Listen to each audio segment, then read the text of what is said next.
The Isaiah Factor Uncensored starts right now. And it's a Tuesday night. Welcome to The Factor Uncensored. At least 5 teens have been shot in the Houston area in the last week. 3 of them have died. It's an alarming rise in gun violence for any age range, but especially for our children. How are they getting their hands on guns, and what is leading to these murders? Our panel discusses what can be done to save the lives of our kids. Our guests are here on The Factor Uncensored, a very serious issue that we're grappling with here in the city of Houston. Teen murders. We've had 5 teenagers shot in a matter of days, and 3 have died. When you hear these kind of statistics and numbers, DeAndre, your thoughts on that? First, Isaiah, thank you for having me on, and I definitely want to start off by offering my sincere condolences. Doug knows we had a member whose son was killed, a teenage son. So this violence is affecting officers. It's affecting everybody in our community. But one of the things that I definitely want to encourage your listeners to do is we need the whole community support to solve these crimes and put an end to this rash of crime. We need people coming forward. We need good witnesses. We need people to help us solve these murders. When they see something, they need to be able to say something. People oftentimes wonder why it is that HPD can solve some crimes faster than others. That's because we have good witnesses that come forward and give information. So when we have that, I think we'll see this crime wave and this murder rate go down.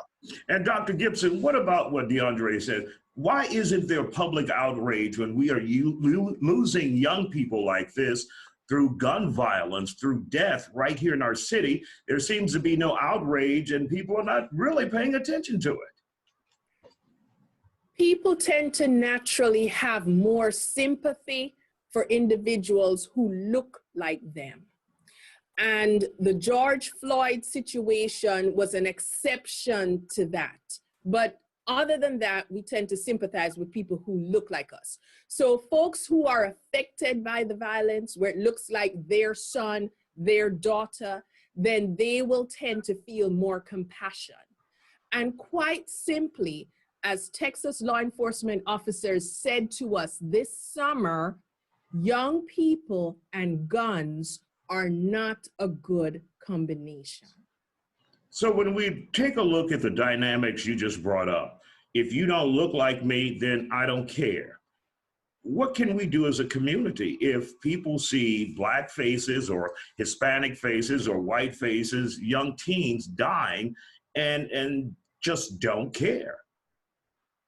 I think people care. Some of the incidents that have happened recently are just getting out, and there are other things happening. We're saturated with news of death. Many of us know folks who have died recently from COVID or other circumstances. So I think people are generally a bit more sensitive as we get the word out. So I'm optimistic in the aftermath of the George Floyd situation. Doug, what can we do as law enforcement or as a community to help law enforcement address this problem that we're seeing where young people are losing their lives? Well, first of all, I'm not exactly sure what George Floyd has to do with this at all. He wasn't a teen, but our youth out there have an issue. They're desensitized to this violence. They see it on TV, they hear it in their music. We got to get these kids early. What you have to do is you have to get into schools, I mean like elementary age, because by the time they get to junior high and high school, they're starting to get involved in gangs, drugs, and everything else. I was a gang officer from 1992 through 2008. I've seen the worst of the worst and the best of the best. These kids need to have activities they can be involved in. After school activities are important. You need to have mentors for these kids to get out there and help them get out of the situations they're in. A lot of time it's single parent families, and we have to do something about that. DeAndre, are there some kids out there you can't save? Obviously, you want to think, you want to believe that all kids can be saved. And I wanted to ask Doug this as well, being a former gang officer, being in the trenches, boots on the ground back in 1992. Obviously, I've seen some kids where you just can't save them. But Right. There's a lot of potential out there. And like you say, we have to do a better job bridging the gap, and that's what APO does a very good job of. We're participating in a kickball game. We have our annual scholarship gala coming up on November the 6th. So we have to give them avenues and give them ways out. We have to provide the mentorship. That is something that has to be there. But we also have to understand that when violent criminals victimize our communities, our criminal justice system needs to step in, do their part, and put people in jail that need to be there. If they've shown a consistent pattern of violent crime, we need to step up as a community and do our part and take action. We cannot continue to be victimized. And like I mentioned earlier, we need community support.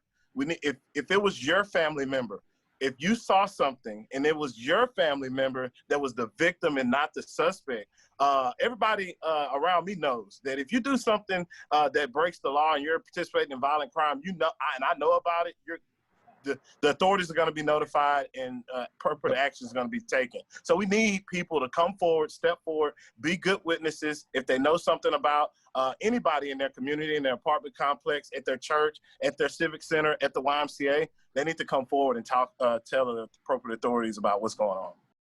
And there's more of this important conversation coming up next. We tackle the solutions to stopping teen gun violence. Next here on The Factor Uncensored. Don't go anywhere.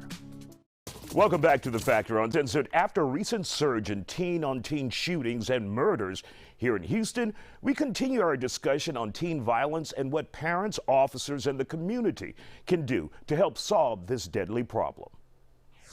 Doug, I want to get back to you being on the ground in 1992, being a gang officer. Were there some kids where you simply said, there's nothing we can do about this kid? There were. I mean, we had some that had proved time and time again they were never going to be productive members of society. The sad part is they get caught in the system early and nobody checks them. Nobody goes and takes the opportunity to make them better. Once they get in the system, it's hard to get out, especially younger kids. And we're seeing younger and younger commit more violent crimes. And we have to do something to get to them early. Again, look at our schools. We've taken out all the discipline in schools. We have situations where these kids go in there and do whatever they want. Teachers can't do anything about it. And that's a problem. Because look at every single one of our schools. You should be able to go to school, be safe, and learn. Our kids can't do that now in some neighborhoods, and it's sad.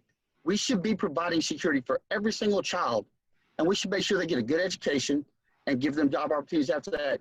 We won't have these type of issues. And parents need to step up and do the right thing and correct their children. Absolutely. Dr. Gibson, really quick, when we talk about influences on young people like television and social media, is there anything that can be done about that? Obviously, there are videos that they watch now on social media, someone being shot and killed, and they're desensitized, and that becomes a part of their psyche, and it's no big deal in reality if someone is shot and killed. Yes, so media exposure in the various forms, that's important because our young people are vulnerable. But also what tends to have a greater impression is immediate exposure. So in the family, if they see violent solutions to conflict, then that's not healthy. And so our young people need to know how to process negative emotions and how to deal with conflicts. And peer situation, peer dynamics, that's something that mentors and adults can help our children to address. What's clear from that conversation, we all have a role to play to save the young people, or at least guide them in the right direction here in our community and our communities around the country. So get involved, people.